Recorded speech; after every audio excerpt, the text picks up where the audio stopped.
দূরপাল্লার ক্ষেপণাস্ত্র তৈরি করছে পাকিস্তান, দুশ্চিন্তার ভাঁজ আমেরিকার কপালে।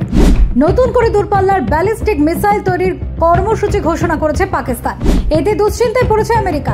সাম্প্রতিক সময়ে পাকিস্তানের এমন পদক্ষেপকে ঘিরে উদ্বেগ প্রকাশ করতে দেখা গিয়েছে মার্কিন প্রেসিডেন্টের বাসভবন হোয়াইট হাউসের এক কর্মকর্তাকে। গত বৃহস্পতিবার ইন্টারন্যাশনাল পিস থিঙ্ক ট্যাঙ্কের এক অনুষ্ঠানে এমনই উদ্বেগ প্রকাশ করেন আমেরিকার ডেপুটি জাতীয় নিরাপত্তা উপদেষ্টা জন ফিনার বলেন, পাকিস্তান ক্রমাগত দূরপাল্লার ক্ষেপণাস্ত্রতে আধুনিক প্রযুক্তির প্রসার ঘটাচ্ছে। এই অবস্থা চলতে থাকলে আমেরিকা সহ দক্ষিণ এশিয়ার বাইরের লক্ষ্যবস্তুতেও আঘাত হানতে সক্ষম হবে ইসলামাবাদ। সহজভাবে বলতে গেলে পাকিস্তানের এমন কার্যক্রম যুক্তরাষ্ট্রের জন্য নতুন এক হুমকি। এদিকে ওয়াশিংটনের দুজন কর্মকর্তা বার্তা সংস্থা রয়টার্সকে জানিয়েছে, মার্কিন যুক্তরাষ্ট্রের মাথা ব্যথা মূলত ক্ষেপণাস্ত্রে ব্যবহৃত ইঞ্জিন নিয়ে। এই উচ্চ ক্ষমতা সম্পন্ন ইঞ্জিনের কারণেই উদ্বেগ তৈরি হচ্ছে আমেরিকায়। অন্যদিকে আমেরিকার এমন উদ্বেগের সমালোচনা করেছে পাকিস্তান।